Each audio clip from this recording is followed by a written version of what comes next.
Our stories are brilliant. We are resilient. Our stories are brilliant. We are resilient. Hey friends, Jen Chambers here, and welcome to a very special bonus episode of Your Voice Matters. I'm recording this intro outside, hoping you can hear all the birdies at my house. And here's a gentle reminder to, if you have bird feeders, fill them up. It's time. Today's episode is a little different and a whole lot wonderful. I'm bringing you a powerful conversation that was originally recorded for the Midlife Butterfly Podcast, which is hosted by the amazing Kena Siu. I had the honor of joining 4 dear friends and fellow podcasters, Dana Hunter Fradella of Girls Who Recover, Jama Pantel of Brand Building Living the Whole Picture, Tracy Hill of A Beautiful Fix, and Casey Taton of Inner Spark. We sat down together for a heartfelt, no-holds-back panel interview about midlife, identity, growth, healing, and sisterhood. These women are not only brilliant and courageous, they're also some of the most generous souls I know. What unfolded during this conversation is pure magic.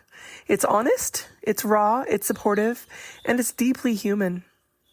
So grab that cup of tea, settle in, and let yourself be part of this beautiful moment of connection.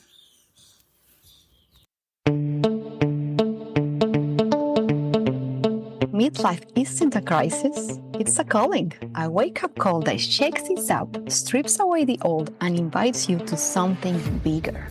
You feel it, don't you? That deep knowing, the whisper that says, there's more for me. I see you, beautiful. You spent years showing up for everyone else, being the good wife, the devoted mother, the responsible woman, and now it's your turn. It's time to reclaim your power, pleasure, and purpose on your terms. I am Kena Siu, a self-love and empowerment guide, and I know this journey intimately. 4 weddings, 3 countries, 2 divorces, and 1 funeral that changed everything. And through it all, I've learned that midlife isn't about fading away.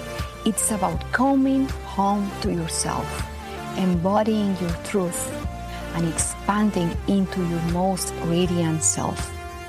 Welcome to Midlife Butterfly, where we have real, soul-shifting conversations about the messy, magical transformation of midlife. If you are navigating divorce, reinvention, a deep identity shift, or a longing for more, this space is for you.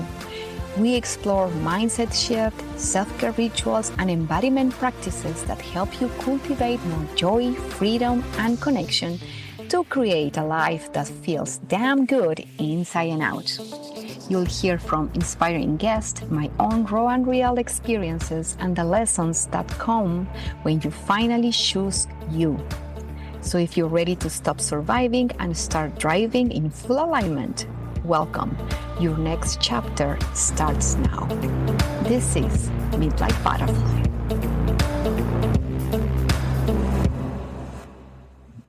Welcome, beautiful souls. I am so excited for this episode because I have a powerhouse of women at Midlife Butterfly today. A group of 5 amazing and authentic women, which I have the pleasure to become part of their lives and they are part of mine. Thanks to podcasting, they are my pod sisters in the podcast program we're taking with Kathy Heller. And I can't wait for you to hear their stories, their wisdom, their joy, and feel their energy, because this is going to be amazing. And we're going to dive into the topic of sisterhood in midlife and the power of female friendships. I will let each of you to introduce a little bit of you in a few sentences so people can start noticing your voices. So every time you do a share, they can recognize who you are. I'm just going to take your names in advance. So we have Tracy Hill, Jennifer Chambers, Casey Taton, Dana Hunter Fradella, and Jama Pantel. So thank you all for being here. Such a pleasure to have you here, sisters. And I can't wait to start this conversation. Yay!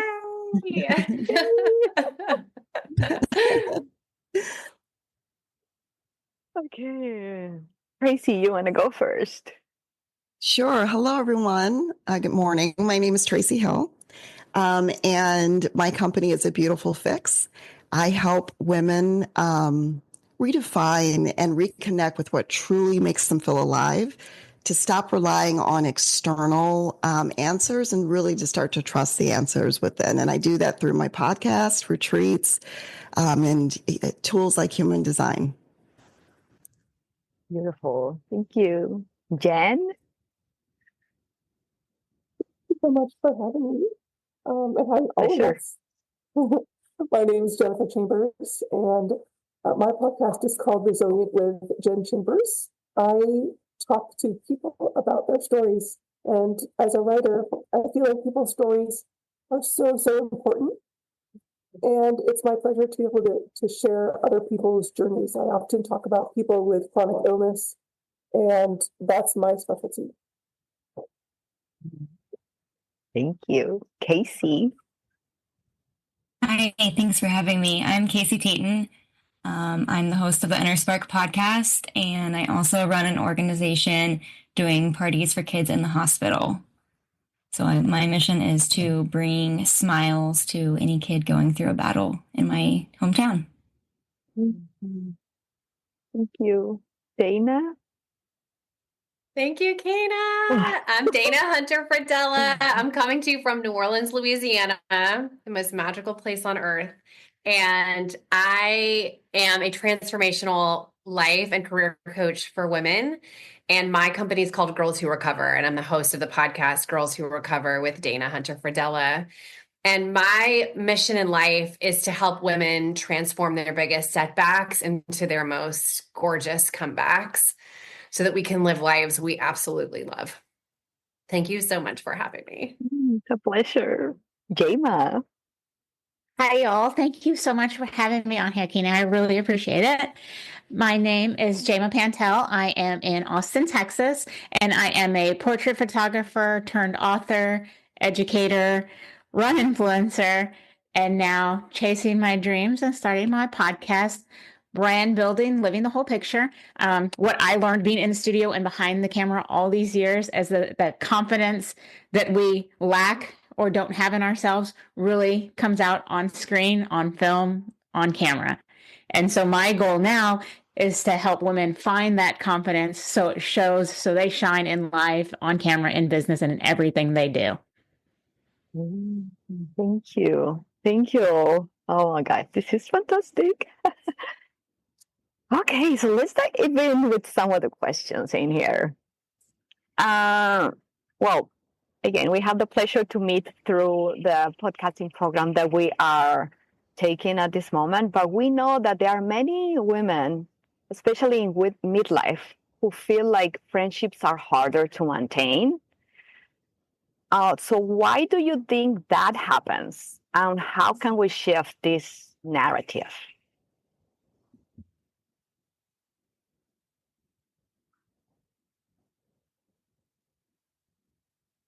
Oh, Tracy.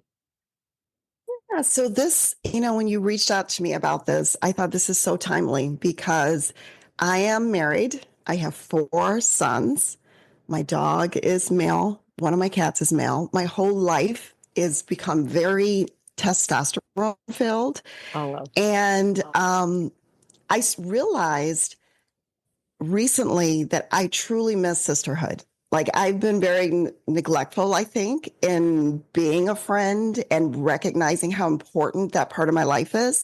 My life became very much about my family. And so I think that's one of the reasons is you get to midlife and your life is about all the things. It's about work and keeping the household going and appointments and sometimes friends, at least for me. It started to almost feel like, not optional, but it was just with my long laundry list. It was harder for me to reach out and check in on people. Like, I'm a great texter. I will do it. I will check in by text, but physically making time to go see them was something that it fell to kind of the bottom of my list. So I think that's a big part of why it becomes a little bit harder. We're more isolated. Everyone's working from home. but I made it a priority recently to really start to work on making this a priority, recognizing how important sisterhood is in my life. And it's made a big difference in the last year or so. Yeah, it's about taking the step also, not waiting for everything to happen to us, right? So thank you for your share. Absolutely. Dana. Yeah, I relate so much. So I could have basically said, except for the boys, I have 3 girls.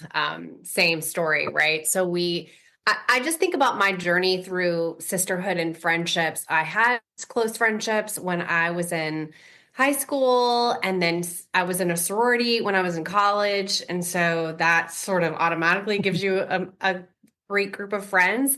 But something happened to me, and there are 2 things I think that contributed to that is I got really serious about chasing my career, like trying to do really well in my career. And I just got super focused on that and prioritized that over other things. And the other thing that is maybe unique about me, at least on this call, is that I had really terrible alcoholism. And so I don't think that the ism part is unique, right? Like everybody is recovering from something, but in that recovery or before the recovery process, it was a lot of isolating and a lot of separating and a lot of I'm different, or at the end, it was very much like hiding. And so even when I got sober and got in recovery, there's this narrative in my head that like, I'm different. I don't even know how to make friends. Like by the time I got sober, I couldn't even like talk to women. It's advised in 12-step programs for you to get a mentor, and women need to work with women. And even for the first year, I was like, no, I can't. I don't even want to. And so that's been a whole different story and journey. But I think that there's something that happens where we feel separated or isolated, and then we prioritize other things because it's a little easier than having intimate friendships and relationships, which I found are so important. And I love this group because we get to practice that, right? We get to practice that right here, holding space for each other and learning what it means to be in sisterhood. So yeah, thank you. Thank you for sharing part of your story as well. Jama. So much like Tracy said, I am surrounded by boys in my personal life. I am the oldest daughter, 2 older brothers, and we are all back to back in age. And if you know anything about oldest daughter syndrome, they are the strongest man you'll ever meet. True. That's true. Yeah. And so there is a gap between me and my little sisters. So I grew up around my brothers. My parents will tell a story when I was a little girl, my brothers were running around with their shirts off and I was constantly taking my shirt off. Like I was convinced, why am I not a boy like this? And then I am the proud aunt to 5 boys. So my grandparents have nothing but, or my parents have nothing but 5 grandsons. So I am surrounded by boys in my everyday life. And so, I always related to them where I was in sports. I played Little League Baseball. I was the only girl on the team. I did karate. Back in the day, it was the boys' club, not the Boys and Girls Club. I was the only girl in karate. So it was always easier for me to relate to boys on the sports front. As I got older and in my professional life, I had a career in politics, and Texas politics is also all about men. Yeah. And so that's when I started being drawn more to the female leaders and started creating friendships with strong female personalities. And that's where I finally started being at home with the female friendships. But I recognize how busy so many women are. And I think that's a huge part of why maintaining those friendships. And I found that the best friendships with my female friends these days are the ones who aren't needy, and we can go months without seeing each other. And the second we're together, we're like, kindergarten girls squealing best friends again. Oh, yeah. Well, for me also, that's the best kind of friendships. You're not codependent, right? Wherever you're available, then you're there. And then it looks like you just see yesterday, even though sometimes passes like months or even years, right? Yep, absolutely. Yeah. Casey.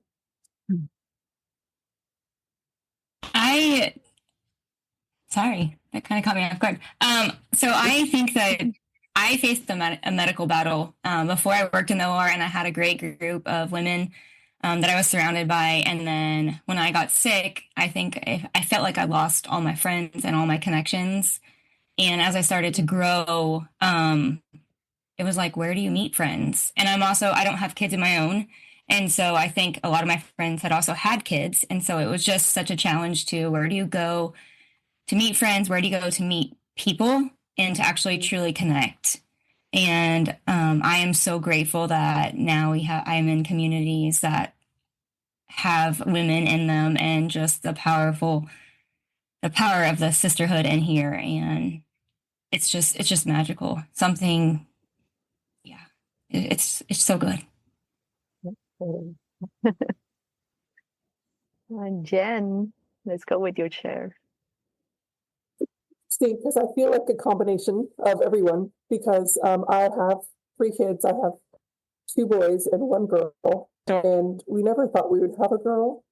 So it's interesting. So I grew up as one of 2, and then as a parent, my kids are a little bit older, so I had a very male atmosphere also, and also I'm chronically ill. So I feel very much like Casey's saying, there's a different kind of relationship you have with people when you're chronically ill.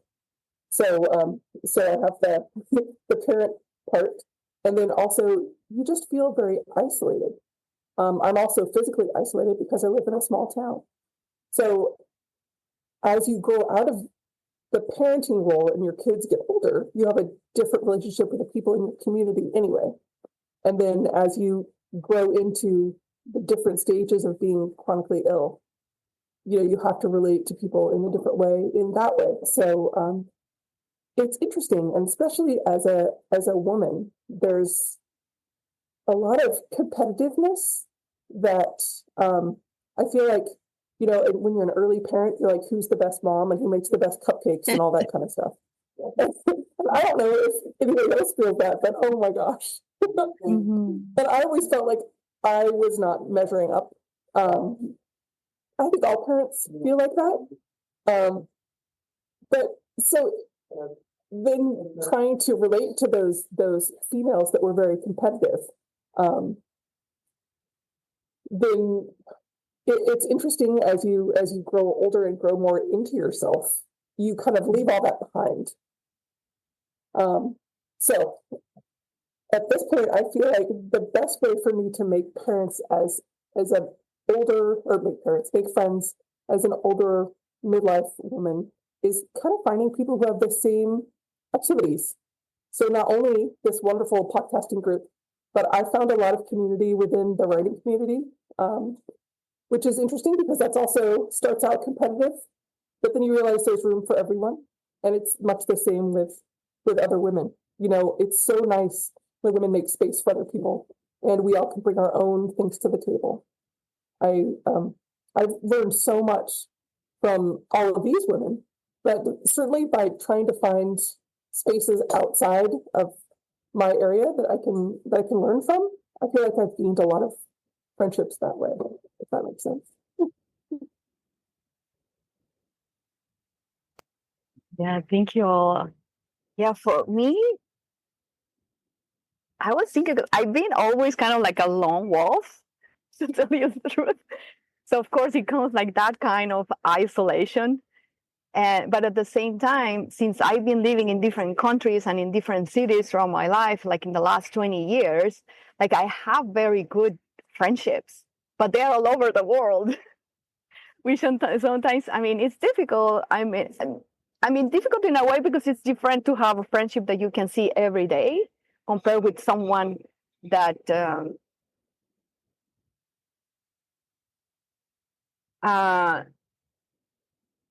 that you can then connect online once in a while. And I mean, it's not the same kind of flow, if I can put it that way, because sometimes we prefer just to be more in contact in presence of the person that long distance. So that's why sometimes like I don't keep connected to some of my friendships because of course they have their own life and then we sometimes don't get to talk or to see for years. But the fun part is Jama was saying before, is that then we get to see each other, and it's like we just catching up from yesterday. It doesn't matter, what else like happened before. It's just like, coming back to that.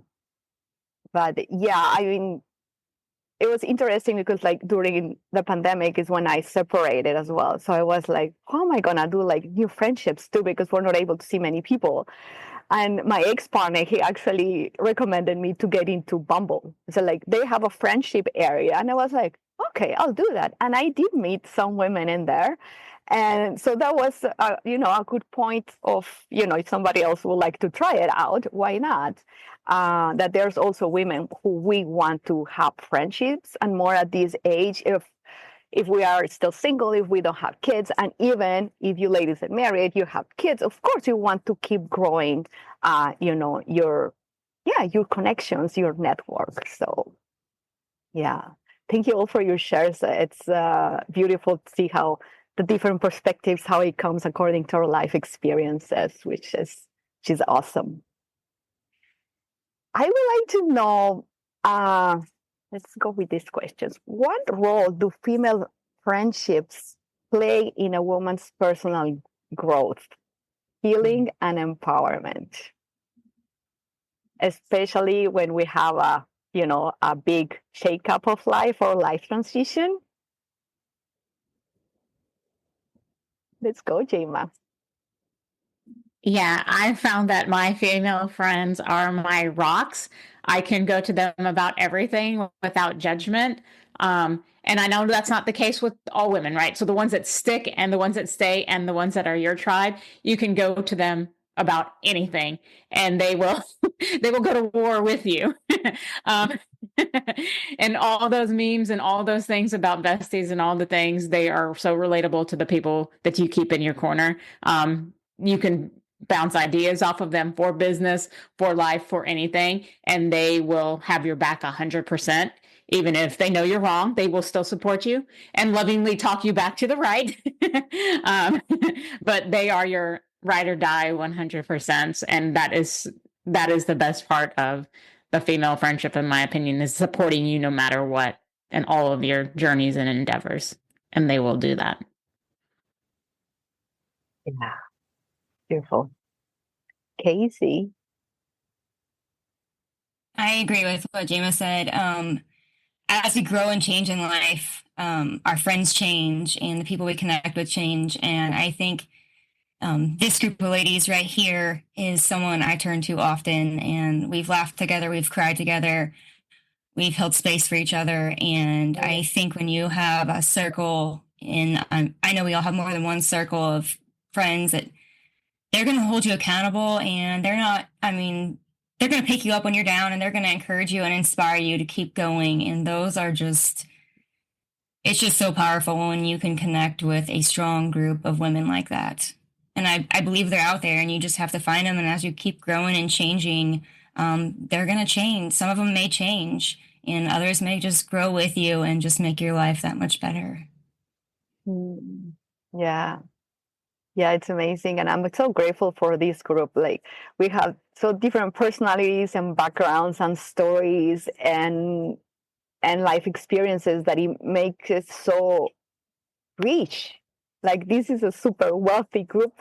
I mean, with our different stories and the support that we get to receive and give at the same time when we gather in different ways, and how we are growing together, it's something so beautiful and so fulfilling to experience with all of you. And yeah, I'm so grateful that you are here. Jen, let's go with your share.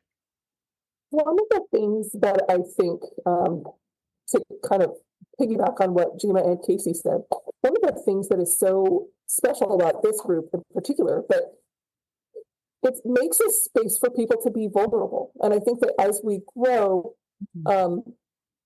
like Jama was saying, women have each other's backs in a different way because we allow the women in our lives to be vulnerable and to share those kinds of hard things, and talk about solutions, and then talk about and just exist in a way that a lot of other spaces don't allow for. And that's why I think both it's harder to grow those friendships sometimes because you have to feel free to be vulnerable, but also that once you have them, they're so incredibly powerful.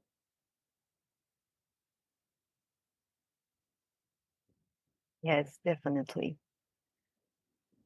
Thank you. Tracy. Okay, so Jen just mentioned being vulnerable. I'm gonna go there. Yes, Listening to you ladies share, it's just us, right? There's no one else listening. Nobody. I am having all these epiphanies just listening to this conversation. I'm realizing I think I'm intimidated by women, and I have a fear, which I always have. I grew up super sensitive. You could hurt my feelings like that. Look at me the wrong way, and I'm like, oh my gosh, this person isn't. And I think women, I was blessed. The women that I have in my life, they kind of fell into my lap.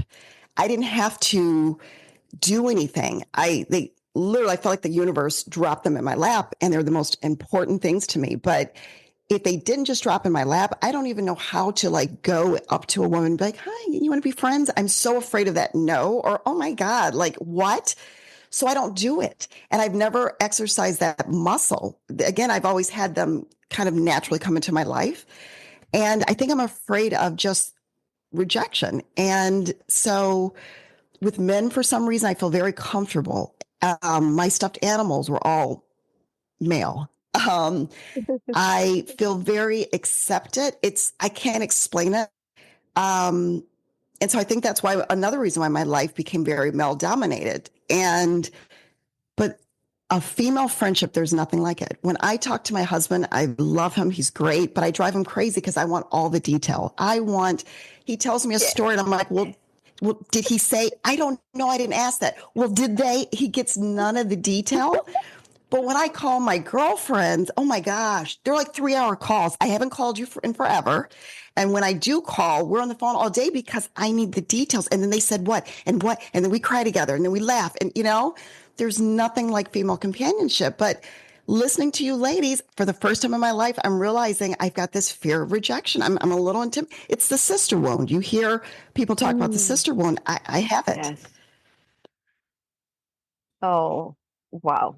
Yes, it does exist. The thing is, I think because probably, I don't know if it's the patriarchy or what, but we as women, I mean, it has changed through the years, but before it was competition, and I know still exists. It's just that women to be competitive against each other, and that's why a lot of resistance, and that's why also I believe sometimes it's hard to make friendships when you are in that kind of energy.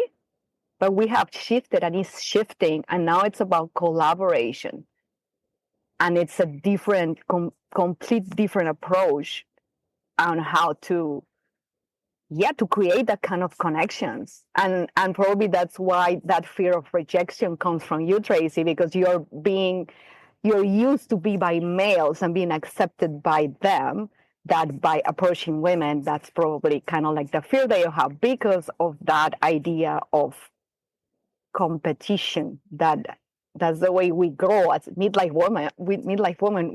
We grow like this, but thankfully we are in a space now where in a complete different energy of collaboration and love and giving and receiving, that it just shifts everything else. Yes. And I'll say one more thing. There's nothing more beautiful than watching women support each other. Oh, hands down. It is just to see women celebrate each other, hold each other up. There's something magical about it. So I love that we're moving into this era of sisterhood. Yeah, definitely. Dana. I also am having some epiphanies, but I wanted to pull up this research on the power of female friendships on our kids. And so, because there's so much benefit for us, but I was blown away by what the research says about the impact on our kids. So just a couple things. When kids observe their moms having strong, positive friendships and a social circle, Their cognitive development is above their peers who don't have that. They have higher self-esteem, they have better social skills, and they feel safer and they feel connected and they feel a sense of belonging in the world. Wow. Like, if that's not good enough reason to go out and recruit some new friends. And, you know, like, I don't want to live my life for my kids, but I do have 3 small kids. And I feel like we're always asking, like, how can we create safety and love and connection for our kids? And it's the craziest thing. It's like, if we take care of ourselves, how do we do that? We link up with other women. And the epiphany that I had too is I was competitive and still like have to check myself, because I'm like, no, we can't be friends because we're fighting for the same GPA. We're fighting for the same seat in grad school. We're fighting for the same, it's like, that is the patriarchy, Kena, this sense of scarcity. Like, there isn't plenty for everyone. There's more than enough. That's a lie of the patriarchy, that there's not enough. Yes. And so it's helped me to really break out of this. Where did I get that from? Like, where do we all get our things from? From our moms. So that's the epiphany, is like, my mom is a strong, baddie woman, and she was a trailblazer in her career, and that did not leave time for intimate friendships. And so we do what we see. Yeah. Unless we are ready to do a generational interruption. And that's what I think we're here to do, right? Interrupt the generational patterns of women competing against women for what, right? What, for men, for careers, for the things that, like, by the way, when we get them, we're like, what? Why am I alone? Why is this not making me happy? And so the power of female friendships, it goes way beyond us, but like, let's bring it back to the actual table. That's one thing I feel really proud of, is once I was able to release this narrative that I'm separate and I'm different. And and there's a competition here's a secret. There's no competition. But it still comes up for me too, even in the podcasting program. I'm like, well, why does she have a billion downloads and I only have, it's like, oh, hush, patriarchy. Step aside. Yes. And then working against that, where I reach out to that person, I'm like, that's amazing. I'm celebrating you. I'm meaning it really deeply. And the other thing, I just want to say, I messaged this group about 30 minutes before we signed on, and I was like, hey, I am having a meltdown. I will be there. Right? Like, and just being open about what is actually real. I've cried on the calls.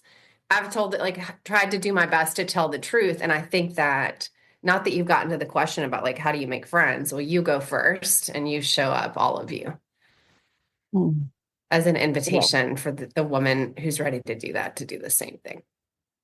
So I have lots of good friends, and I probably have like 5 or 6 really intimate friendships that I do keep up with systemically. They're on the calendar. We have friend dates either every week or every month. Beautiful. Thank you, Dana. Jama, you want to share something else? Go ahead. Yeah, I want to go back and touch on what Tracy said in that fear of rejection. I have actually been broken up with by females. And I know a lot of friendships change and grow and, die off. But actually having somebody tell you, I don't want to be your friend anymore for XYZ. I've had that happen twice in my life, and it was the hardest thing ever. And I still think about both of them. And one was way more recent, in midlife, in the over 45 space. And it's ridiculously interesting and hard. But again, you do the inner work and you recognize that it isn't you, the issues and stuff like that. And you still think about it, but you recognize that it isn't you. And so the fear, I haven't stopped making female friends because of it, but I get the rejection part, because it's hard. And you want to, as women, I think it's like, what did I do? What did I do? What did I do? But you have to recognize it's not what you did. And so I can't think of any woman you walking up to and would ever be like, no, I don't want to be your friend. I'd be like, yeah, let's go get some coffee or matcha. Yeah. And it happened to me. That fear exists. Yeah, one of my best friends, she broke up with me, like in the middle of, I was divorcing and still grieving my father. And yeah, and she didn't even have, the ovaries to tell me on the face. Like, she literally wrote a freaking long email, and she was kind of like, no, like, I don't know. Anyway, so it was like, in a few words, she said like, yeah, that I was being very condescending. I can't remember. But my point is, yeah, it's heartbreaking because we were very close. That we were working together, and we will see each other. Like, even though I was married at the time, like 2-3 times a week, we will have, activities and it's still, and things like that. And then suddenly it's like, and the thing is, what I understood is, like, she broke up with me because, like, I was going through a grieving process. I was shifting my life so much that it's just like, I guess she couldn't handle it, if I can put it that way, because that's the thing, when we grow and evolve and change so fast. And I don't know, I don't think it was envy or anything. It was just that we didn't align anymore with what I was happening. And yeah, it hurt like shit. Like, it was very bad. And I remember once in a call with I was doing another, taking a program at that time, and this lady at 70, she was like, "No worries, I just broke up with a friend like no time ago." I was like, "Okay, so this is gonna keep happening, right?" And that's the cool part is that some people goes, or we outgrow them or whatever. Some other people are gonna come that are aligned with us. So just let's grieve. Because yeah, we have to grieve those relationships, but at the same time, just keep going and be open to receive more. So, Dana, what else do you want to share? It's almost essentially what you just said. Like, Okay. the beautiful part about midlife is that I give many less F's about most things. Yes. And so it's given me, what's left is like crystal clarity around the things that are important to me. And now that I have that, I have looked at some of the friendships and just said, like, this is not a match. It's just not, like my friend we were friends for 20 years, but like, she has a problem that she's not addressing. And so it's hard for us to be together because it's just like, I can't be around that. So James Clear in Atomic Habits, he was asked what the most important habit was. And he said, it's the people you surround yourself with. And I mentioned that because in midlife, we are all expanding, we are evolving, and we are dropping the things that do not matter. And that's not to say that our friendships don't matter. But I'm saying is, we get so clear on what does matter that we're willing to let go of the things that aren't a match. And I'm sorry. That's how, like, if you've ever been broken up with either by a friend or by, it's like friendships are a little different than dating, but not really. Like, being broken up with sucks. And it's a gift to be able to evolve and expand out of a relationship that's not aligned with who you are becoming. I love this idea of midlife butterfly because, a monarch is not playing with the worms. True, definitely. She's out there with other butterflies. Yeah. She's not playing with caterpillars anymore. She's playing with butterflies. And so my point is that I'm not looking like, who do I need to break up with today? But it's like, who am I becoming? And is this relationship still a match? Because the last thing I'll say is, your girl only has so much time. Like, we have big, beautiful lives. And so there are only so many seats at the table. And so women I coach and women I mentor, I'm like, why are you giving this person a seat at your table? There are only so many seats. You need to excuse them and make room for who you want to attract in your life, who's going to mirror the energy that you have. And so, again, a call to elevate yourself, work on yourself, pour into yourself. And then we start to attract the women who, like we have together, we attracted each other. Yes, we did. Isn't it a gift? Because you're all amazing. Okay, that's me. That's it. Yeah. Really quickly, Katie, if I can just, makes me think of this analogy. It makes me think of the analogy. I don't know if you guys have heard of this, of a train. Life is like a train, and people are going to get on and hop off as they need to. And to me, I love that because there's not a lot of efforting. there's not a lot of figuring it out. Your train of life is going, and then people are going to hop on. And when they hop off, that their time, was met, and now they're moving on, and you can too. So it's a different way of thinking about what we just said. All the breakups we talked about, their purpose in your life was, finished and complete. And now you're on to the next thing. Yeah, thank you for mentioning that. And that's true, because that's the thing. Sometimes, they are long-term friendships, but sometimes it could be a person that we just meet for a few minutes and it can change our lives. It doesn't have to be that long relationship, because therefore they say sometimes it's for seasons, for something that we need to learn at that very moment. So just cherish that moment and the learning lessons and whatever you get from there. And also, they also got something from us. That's definitely right. But I guess it's also about that letting go of that codependency with our relationships, because as Dana was saying, like, we grow and it's okay, the flow and all that. And I got lost in thread. So my point is, like, going back to choosing the kind of relationship that we want at this moment and letting go of those ones that don't serve us anymore. Because sometimes we are fearful of saying, but how am I going to make new friendships, right? And more, again, if we come into midlife, it's like, I'm not going to find more friendships. So, and it's like, no, I'm in this friendship, even though it's me and the one chasing them and stuff. So stop that. We're not from that anymore. It has to be reciprocal. It needs to be nourishing both sides. It has to, it's a relationship. It's not a one solo person, like, just streaming from there. So, yeah. Jen, what do you have to share? Well, another analogy. My husband has said this to me when I've had friends break up with me. And sometimes he told me that people are in your lives, they're a chapter, they're not the whole book. Exactly. And that really helped me kind of get perspective on it. Like you're saying, you have something to learn from people, even when there's a breakup.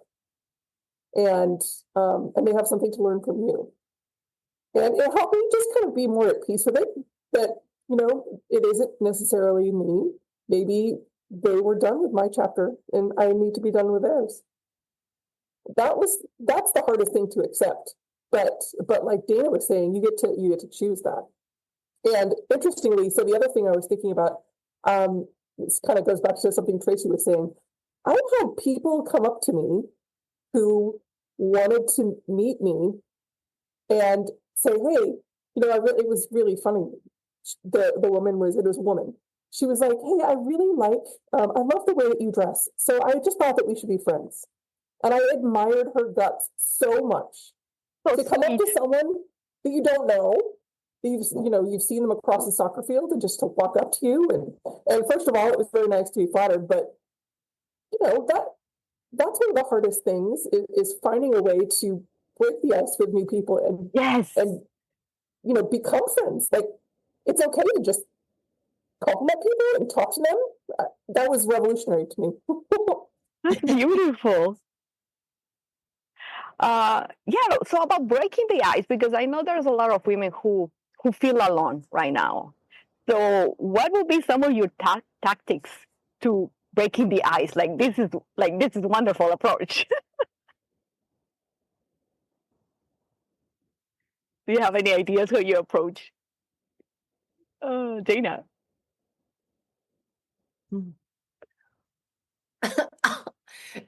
It is so okay. So this goes back to I'm in my midlife, so I don't care. I really don't care. I just don't. So I will go up to. I'll just tell you what I did a couple weeks ago. There was a woman who spoke at my meeting, and I went up to her and I was like, "Why have we never met? And why aren't we already best friends? Can I please have your number and invite you to coffee?" And she was like, "Absolutely." And then here's the kicker. I texted her and I said, "What you got for coffee?" And so we got it on the books. And I'll out myself too. It's like, I am very selective about who I continue to pursue relationship. I think I explained that. And so I've had a bunch of coffee dates, and after the first one, I'm like, yeah, I'm good. You're amazing. Like, enjoy your life. And then they can get a second coffee date if it feels like it's, there's momentum. And the key is keep going, keep inviting, keep being awkward. Like, I love that, Jen. The girl is like, you have great clothes. Let's be friends. And then the next step is, yes, here's my number. When are you available in the next 2 weeks to get coffee? And if you're virtual, when are you available in the next 2 weeks to drink coffee on the Zoom and make avatars and funny faces? I love that. Yes. Jama. Yeah, and I do the same thing. I walk up to women often and admire what they're wearing, but I'm also in a special situation where I get to hear a lot of women speak, and I will absolutely go up to them and be like, hey, I love what you said about XYZ or whatever. And one of my best running friends, actually, she had just got done doing something. This is over 10 years ago now, and we've traveled together, we've run together, we've done a lot together. But I walked right up to her and said, hey, I heard that you just finished this race. I was like, that's amazing. Tell me about your experience. And we've been, best of running friends for the past 12 years now. So just, find something you like, walk up to them and tell them. I mean, that's what it is. Yeah. I think it's also this approach of being open to it. Like the other day I went to the ATM, which didn't work, but it was good because then I met this lady and this young woman, and then we just keep walking to the other ATM. And then at the end, we end up watching the sunset and then had dinner and a drink. And we spent like 3 hours together, and it was just fantastic. I don't know if we're going to keep in contact or not, but just that connection for a few hours, it was so nourishing and so great. So again, it's also about not attaching to it and grow the relationship if it feels like, there's more in there. Or if not, just let it go and enjoy that present moment in that. Casey, what do you want to share? I'm going to say this. I don't know why it's easier for me. I mean, I talk to a lot of people every day in the community and what I do. It feels like it's less pressure. I went out of town and I went on a ski trip and I met this lady on the slopes. And I think we were both, so when you're trying something new, there's like, you're in this state of like, you don't know what you're doing. You don't care. Like, I'm just here to try and do it. And so you're not worried about like what everybody else is doing. You're just like, I'm here to do this and have fun. And so I met this lady on the ski slopes, and she was there by herself, and we were taking a lesson together, and we got to bond all morning. And then she was like, well, it's time for me to go. She's like, oh, you're going to go with your boyfriend and go ski. And I'm like, no, come with us. And this lady, she came and had lunch with us, and we skied in the afternoon together. And the one thing I didn't do is I didn't say, when we left, my boyfriend goes, you took a picture with her, but you didn't get her phone number. And I said, I know. What was I thinking? I said, it was just we had so much fun. So maybe it's just putting yourself out there in a community that you like, and then you're surrounding yourself with it, but just letting it happen. I didn't go out that day saying, I'm going to meet a new friend today, but I also wasn't against it. I was like, I'm going to go ski down this mountain. So I think just being open to it is such a big thing. Yes, definitely. Tracy? Yeah, so a couple of things. I say go on a retreat. I think it's one of the best ways to connect with like-minded, beautiful souls. I went on a retreat last year, and these are like people that I feel like are family at this point. When you go through a shared experience like that, it's just so easy to bond and get through all the superficial, crap and just get straight to that bond. I actually hosted my first retreat in January, and honestly, I needed it. It was a sisterhood retreat, and I felt again so separate and realizing how much I need female companionship. So I hosted a retreat and, brought them in. But I was thinking of two examples, just listening to you guys talk about how you saw someone and you went up to them like, man, I need to grow up here, because I'm thinking of two instances where I think a lot of times it's being kind, just simply being kind. I think as women, we don't always, I don't know if again, the whole competitive thing. I remember an instance a few years ago at my son's school, we thought it was a school shooting, literally every parent's worst nightmare. I'm at home. My husband comes down. I was working out in our gym, and my husband comes down and says, Tracy, there's a lockdown at the high school, and they think that there's, been a school shooting. I started running, and my husband's like, what are you doing? You can't go to the school. I'm like, oh, watch me. Grab my keys. I don't know what I was going to do, but I was going to be there. I'm crying the whole way. There are helicopters flying over us, police, SWAT teams. I am just... And I get there, and all these parents had the same idea, and we're all just going to this. It was the worst nightmare you can imagine. It turned out to be. It wasn't a school shooting. Someone thought they heard something, and so luckily it wasn't what we thought it was. But the point is, all of these parents were going through the same thing, and I'm sitting down on the lawn outside, and this woman, we just kind of started talking.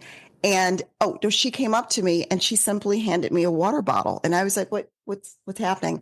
And I realized she was just handing me a water bottle. Like, I don't know why. It was the kindest gesture at a moment where I was at my lowest and felt just terrified to have another human being go out of their way who did not know me, knowing what she's going through, and to also offer me.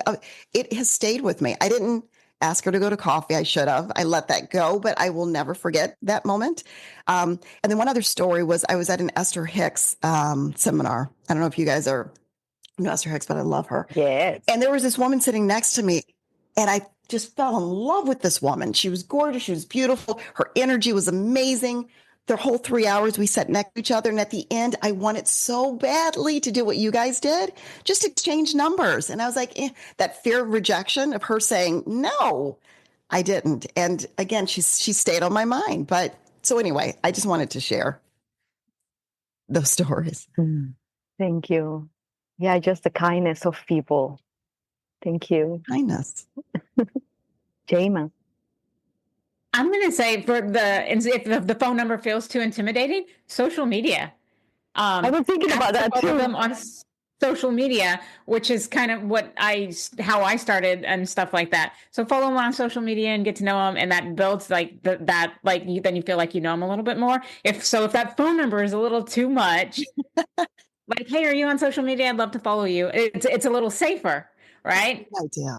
Yeah. So when you said that, I was like, you know what? Start small, and I was the biggest introvert ever. And it's, to me, I do things in like baby steps. And so start small and start by following him on social media and then move up from there. So that's just a tip and idea of something I thought when you said that. Thank you.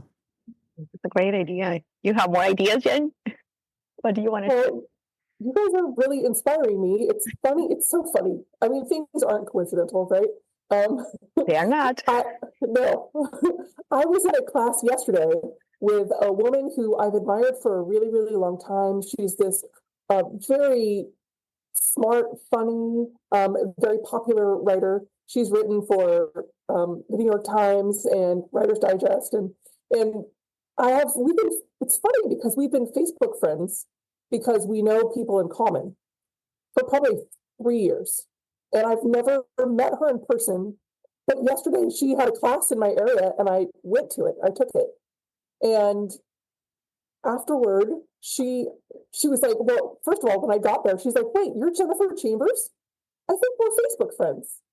And so now I am really inspired because of you guys to actually follow up. I'm going to text her because she wanted me to text her afterwards. And I was like, well, she doesn't really want that.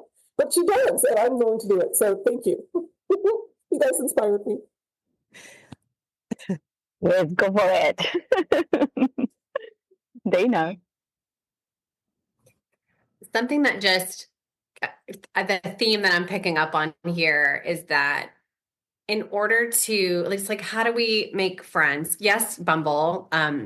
Some friends of mine have had success on that. And we got to get out and put ourselves around women. And I was just thinking about, like, I go to 2 women's groups a week, and I went to a women's leadership conference on Friday, and I'm in a podcast, Mistress Mind, and I am in Kathy Heller's community. And so we put ourselves around women. And I think that both with COVID, but also the patriarchy, let's be real, that's not a thing that is valued or celebrated. And we're really stepping probably into an area that feels uncomfortable, but is so worth it.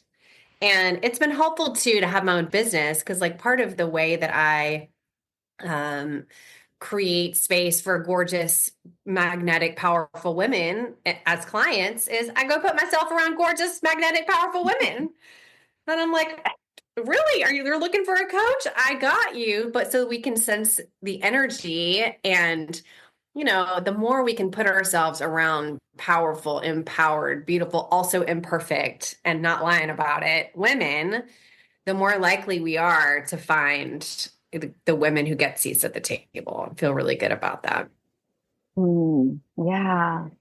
And that's the cool part that, as you said, you are in all these circles and programs and stuff, and we are here now, that's how we can also make these kind of friendships and, you know, that are aligned with us, what we are doing. And at the same time, because of this specific group, it's like, we keep growing, we keep evolving. So it's part also of our self-growth because with our stories, just by sharing at this very moment, like we're still like learning and getting new ideas and feeling inspired. So that's really the power of sisterhood. So thank you so much. Let's go for the last question of today. Well, one before the last. What are some of the most powerful lessons you've learned from women in your life?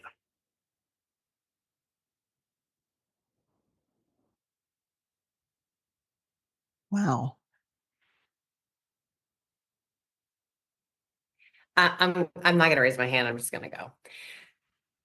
This has been so recently, and it is the most powerful thing. It's when women show up as exactly who they are. We become lighthouses for every woman within our orbit. Yes. So I recorded a podcast this week. I'm pretty sure I cried a couple times on the podcast, and I was like, whoa, whatever it was.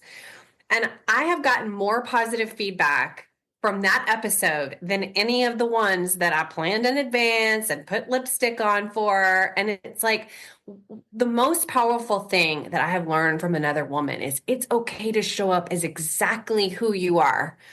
You don't need to be perfect. You can give all that up. That's a narrative of the patriarchy and it's a lie. So let's set it aside and show up messy and show up crying and show up powerful and show up is exactly the way we are, because that creates space for the next woman to do the same, right? Like my favorite thing about this work is we're all doing podcasts and nobody's trying to be perfect. No, it's just the message. That's so empowering for me. Yes. And and that's the thing that I'm taking is like, I don't have to do my life perfect. I don't have to be the cupcake mom. I don't have to be the fastest runner. I don't have to have the most popular podcast. Like, I just have to show up as exactly who I am, even if I don't know most of the time. And let that be okay. Yeah, because it's okay. It is okay. As we were just saying before, like we came a bit late today. Everyone, had setbacks, whatever. And then here we are. It's just taking our space and then having the vulnerability to share that also and to say, you know what, just allow me because I need a little bit more space or time. It's just so valuable. And then at the end, we're just here and this sharing from the heart. And that's what matters. It's perfection. It just goes to the trash. Casey. Dana kind of said exactly what I was going to say is when we show up as our authentic self, that's when everything aligns. That's when we find those true friendships, those true meaningful things. And I was just taught you have to do it perfect. And when I let go of those things, the people that I have met and am closest to it's not really when I'm normally dressed the best. It's when I'm out doing something fun and something silly and just letting go and just being myself, that I connect with somebody on a deeper level.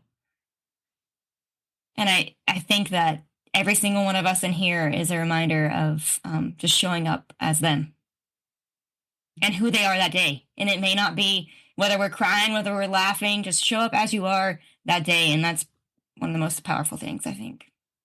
Yes, it is. Tracy. Yeah, can we just all agree that being perfect is the most boring, uninteresting thing ever? Yes. I'm constantly reminded, I'm just what Dana and Casey, what you guys both said. I'm just realizing the women that I follow online that I really resonate. I mean, Kathy Heller is a perfect example. When they show up exactly as they are, it is the most beautiful, empowering thing ever. It's so much more interesting than someone trying to be perfect. So anyway, that was just a sidebar. But I was going to say, I think I've learned from women how strong we are and how resilient and how layered and it's how beautiful the layers are. You can have a woman who is incredibly powerful and then she's in tears the next moment. And then she gets right back up. And just listening to your stories, I've had the ability to, to listen to all of your podcasts, blown away. I mean, I've been spending months with you guys and had no idea about your stories, your backstories. Many of them would have broken me over and over again. And I would have had no idea because of the beautiful souls that you are, what you've been through, but that's what makes us. It's those battles that turn us into the beautiful souls that we are. But the last thing I would say, I think what I've learned the most is from the younger generation. So many times we're harder on the younger generation, like, oh my God, this younger generation. I've always marveled, and maybe because I have so many children, my 4 sons, that I've learned to embrace it. But when I was in corporate America, everyone got upset with the younger generation because they came in and they asked for the promotion right away and they weren't going to work their lives away and they wanted to go on vacation all the time. And who do they think? And I thought, good for them. Good for them. We're upset with them because they're doing what we weren't brave enough to do. Yeah. They're all telling each other their salaries. As a hiring manager, there was a time where there was a whole discussion about you guys should not be sharing what you make. And I was like, absolutely, you should not. Of course. And so I went to my team and was like, guys, don't do it. Do not share, blah, blah, blah. And someone in my group was like, that doesn't feel good. And I was like, wait, what? And they're like, that doesn't feel good. Why can't we share what we make? And I just had to stop and think about it. Like, yeah, that you guys have a point. Instead of me staying on my, no, you're not supposed to, I had to ask why. Yeah. Why can't you? And so I agree with that. And not wanting to slave their lives away and they want to get in and be the CEO right away. Good for them. It doesn't mean that they're going to be, but why not want that? But the thing is, watching the younger generation of women celebrate themselves. Lizzo saying, I am beautiful exactly how I am, with all the haters saying she needs to go sit down. She's not shaped like her traditional model. And she's like, it drives her even further. Watching women say, I'm beautiful, I'm good at this. I'm like, I could have never. I always had to downplay and dim that light to be liked, or so I thought. But to see these women, I just think it's powerful and it's beautiful. And I've never looked at anyone celebrating themselves and thought less of them. And it endears me to them even more. So that, I think, is the biggest lesson I've learned is from the younger generation. Beautiful. And thank you for bringing that out. Yeah, that's true. That we didn't dare at that point because it was different and things keep shifting. So, hell yeah. Oh, beautiful. Jama. Yeah, Tracy totally stole my thunder on that one. I was going to say how resilient women are. Everybody has a story. I learned this lesson at a really young age and I'm glad I did. But how resilient and powerful they are and how they continue to show up with grace. And so that's the thing. I have seen people who have had bad things happen to it and it eats them up and they turn into, awful individuals because they aren't able to process it. But the majority of the people, of the women, continue to show up with grace. And that, to me, is one of the most inspiring things. Like, you can be bitter, you can be angry, or you can continue to show up with grace. And the resilience in showing up with grace is one of the biggest lessons that I've learned, and how to do it. Thank you, Jama. Yes, Jen. Similar to what Tracy said, also, I think the biggest lesson I've learned from the women in my life and the women that I admire is that they own it. Women that own their power, women that believe their own press. I think that's the most incredibly inspiring thing. And I aspire to that very much so. but seeing women be themselves and non-apologetic, just, nope, this is who I am and this is what we're doing. And I learned so much from that. I feel like I absorb a little bit more of that when I see another woman do that, if that makes sense. Like, I want that so much for everyone. But so I find so much strength in seeing other people own their own power and be themselves. And the women who do that are just so incredibly inspiring. Yes, they are. And you are all inspiring. And yeah, showing, say, like, I run out of words. I'm just so grateful that you ladies are here with me at this very moment and sharing this beautiful episode with me and your experiences and the way you see life and the way you experience life. And as somebody already said, like, our podcasts, our stories are so freaking powerful and so beautiful. And despite whatever pain or things we have been going through, we have that resilience and that conviction and devotion to keep going, to build our dreams, to have better lives, to feel good. And yeah, I'm just super grateful for you to be part of my life. And I want to close with a little question that I ask all of my guests, which is, what's a pleasure that you enjoy the most?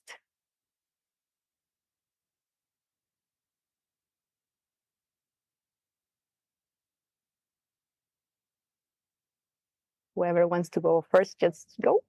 And I'll go. My greatest pleasure in life and something I've been doing for a long time is running. Like, I am a better, happier person after a run, after I'm able to get in my run. I actually structured my business around being able to run and all the things. Like, that was a huge goal when I started years ago. I didn't want to be the busiest photographer out there. I wanted to be able to do what I loved first. And I love photography. I'm not saying that I don't love photography. I wanted it on my terms, and I wanted to be able to run and get my workouts in. That is what, like, drives me, is to be able to get that in. Movement, I feel like, is a blessing in my life. Thank you, Jama. Yeah. Yes. Massage, hands down. Massage. Massage. Okay. It's so enjoyable. I do not even see it as a splurge. I see it as a gift to my soul and my body and my mind. And a 90-minute massage will change the next 2 weeks. So I try to get them bi-weekly. Nice. Yes. Yeah. For me, it's kind of a daily thing. I like to play music. So I play the ukulele. I was actually trained to sing professional opera, but I don't do that anymore. But so I play music, and if I can play music every day, I feel whole. So that's a kind of I just do it for myself, but that's the one thing that I tried to make a list one time of all the things I need to feel whole, and it was exercise and playing music were the top of the list. So for me, those are my pleasures. Mm-hmm. Okay. This is going to sound like a shameful plug, and I apologize. But the reason why my business is called A Beautiful Fix is because I asked myself that exact question. What is it that lights me up? And it's everything that you guys answered. It's beautiful things and moments and experiences like this panel right here, but it's the massages, it's music. I mean, music can take me to a whole nother plane instantly. It's nature, it's going on walks. So I know it's a little bit of cheating saying all the things, but it's laughter. It's just beautiful moments, beautiful things that just elevate your state instantly. Yeah. I agree with you, Tracy. I don't know that I can just say one thing. I think it's just, I mean, I love the lake. It lights me up. I love working out. But I also love deep connection and just being present and living, finding those, what lights other people up, lights me up. When I see them, it just lights my soul on fire, and I get so excited. Yeah. Casey, can I just say really quickly? I'm sorry, I didn't mean to interrupt. Casey, that is so true about you. You are like a professional cheerleader. You get so excited and celebrate people. When we are in meetings, you are in the chat, just, you're great. You're just naturally one of the most beautiful. We keep saying this word, beautiful souls, but really, I just wanted to say that when you said that, that is so true. That is so true. Thank you. Yeah. And I don't I second that. Absolutely. Yeah. And I think the more present we get to be, the more we actually get to enjoy whatever we are doing. And it can be a pleasure every time. Right? As you say, Casey, that just this connection, this panel of, great conversation, such a fucking pleasure. Yeah, I mean, we can have pleasure of almost everything if we choose to see it that way. So, yes. And closing with that pleasure of this conversation, of this panel, Pod Sisters, thank you so much for your presence. Thank you so much for being in my life. Thank you so much for your energy, your love, your radiance. And yes, thank you for being in Midlife Butterfly. Thank you for tuning into Midlife Butterfly. If this episode lit a spark in you, hit that subscribe or follow button on Apple Podcasts, Spotify, or wherever you love to listen, so you'll never miss the magic. If you're feeling generous, drop a review on Apple Podcasts. It helps this empowering content reach more souls ready to transform their lives. And don't forget to take a photo of you while listening and share it on your socials. You can tag me at Kena Siu so I can celebrate you and your expansion. Until next time, keep spreading those wings and living in joy, growth, and pleasure.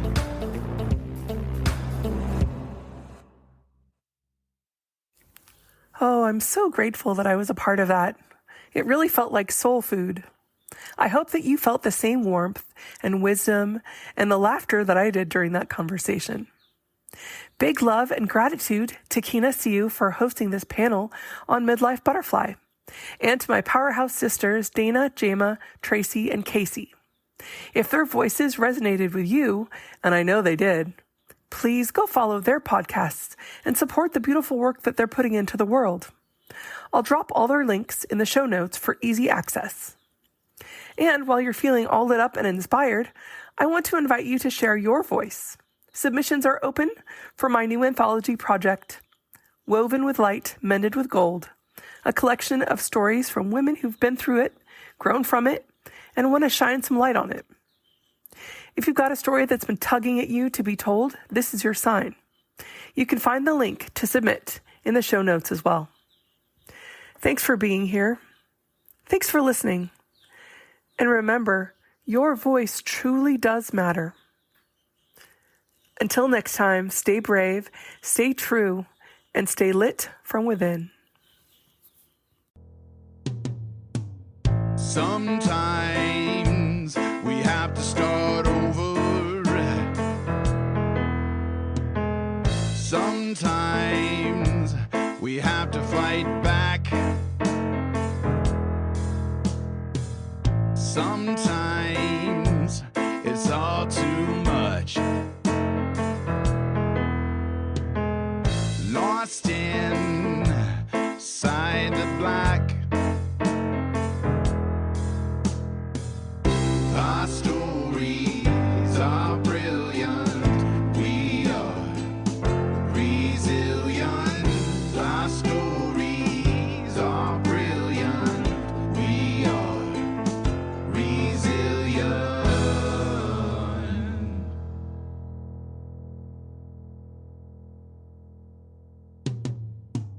Sometimes we need to lift the voices of those who've overcome and expose the ones that made the choices to stay and fight, not run.